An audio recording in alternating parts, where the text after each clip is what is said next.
भारती शिक्षा संस्थान आदर्श विद्या मंदिर जोधपुर महानगर ऑनलाइन अध्यापन योजना में भैया बहनों का हार्दिक स्वागत और अभिनंदन। कक्षा 9वीं, विषय हिंदी। प्यारे भैया और बहनों, आज अपन क्षितिज कक्षा 9वीं में अध्याय कबीर के बारे में जानेंगे। कबीर जो कि थे निर्गुण भक्ति काव्य धारा के कवि थे। भक्ति कालीन काव्य धारा में दो धाराएं थी, सगुण और निर्गुण। सगुण भक्ति धारा के जो कवि होते थे वे मूर्ति पूजा आदि में विश्वास करते थे, और निर्गुण भक्ति धारा के जो कवि थे वे लोग केवल राम के ऊपर विश्वास करते थे और केवल उन्हीं की आराधना करते थे।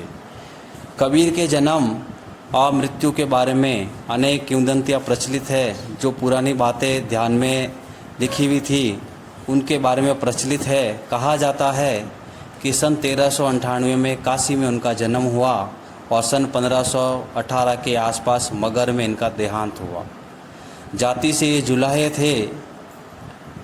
कबीर ने विधिवत शिक्षा नहीं प्राप्त की थी, लेकिन सत्संग, पर्यटन तथा अनुभव से उन्होंने ज्ञान प्राप्त किया था। संसार में जगह जगह पर वे घूमे और वहाँ पे जो उनको अनुभव प्राप्त हुआ उन्हीं को आधार बनाकर इन्होंने अपने काव्य की रचना की।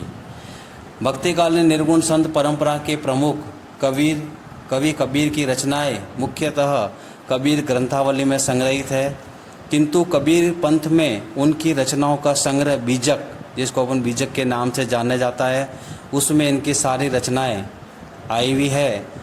कुछ रचनाएं इनकी गुरु ग्रंथ साहब में भी संकलित है।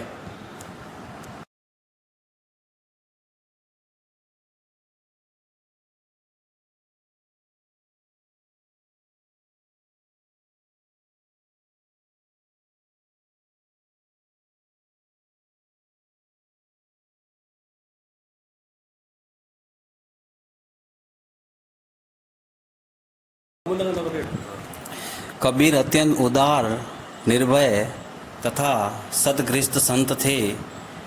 अत्यंत उदार का मतलब बहुत ही दयालु, निर्भय, किसी से ना डरने वाले और गृहस्थी में जीने वाले, एक अच्छी गृहस्थी जीने वाले संत थे।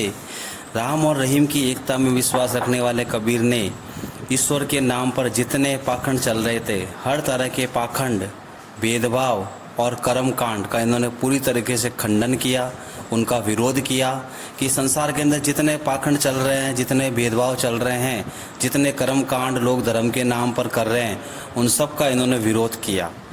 उन्होंने अपने काव्य में धार्मिक और सामाजिक भेदभाव से मुक्त, कि संसार के अंदर हर इंसान धर्म से और समाज के भेदभाव से मुक्त रहेगा, ऐसे मनुष्य की उन्होंने कल्पना की। ईश्वर से प्रेम, ज्ञान तथा वैराग्य, मुक्ति, मोक्ष और गुरु की भक्ति, सत्संग और साधु महिमा के साथ साथ आत्मबोध, इंसान को अपनी आत्मा के द्वारा ज्ञान और जगत बोध, संसार का ज्ञान की अभिव्यक्ति उनके काव्य में हुई है, जिसके द्वारा उन्होंने इंसान की चेतना जागृत करने का प्रयास किया है, और यही उन्होंने अपनी कविताओं के माध्यम से बताने की कोशिश की है। कबीर की भाषा की सहजता, बहुत ही सहज और सरल भाषा उनकी काव्य की एकता की शक्ति है, जो कि उनके काव्य को और अधिक अच्छा बनाती है, सुंदर बनाती है। जन भाषा के निकट, आम आदमी की भाषा के निकट उनकी भाषा थी। इसी के कारण उनकी काव्य भाषा में दार्शनिक चिंतन को बहुत ही सरल और सहज ढंग से व्यक्त करने की ताकत उनकी काव्य भाषा में नज़र आती है। तो इस प्रकार कबीर जो थे हर धर्म पर विश्वास करते थे और पाखंड, भेदभाव, कर्मकांड आदि का उन्होंने खंडन किया। ईश्वर के प्रति प्रेम जागृत करने का उन्होंने प्रयास किया। कबीर ने अपने काव्य में धार्मिक और सामाजिक भेदभाव से मुक्त, अर्थात समाज के अंदर धर्म और समाज के अंदर जो भेदभाव चल रहा था, ऐसे भेदभाव से मुक्त मनुष्य की उन्होंने कल्पना की।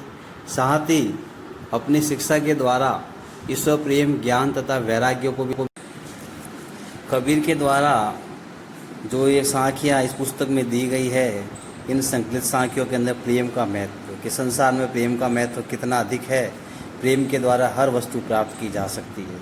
प्रेम के द्वारा ज्ञान भी बांटा जा सकता है। संत के लक्षण, एक अच्छे संत के क्या लक्षण होते हैं, किस प्रकार वो मनुष्य को ज्ञान के मार्ग पर ले जा सकता है, ज्ञान की महिमा और बाहरी आडंबरों का विरोध। संसार के अंदर जितने बाहरी आडंबर हो रहे हैं ईश्वर को प्राप्त करने के, उनका विरोध किया गया है। आदि भावों का उल्लेख इनकी साखियों के अंदर बिल्कुल स्पष्ट रूप से हुआ है।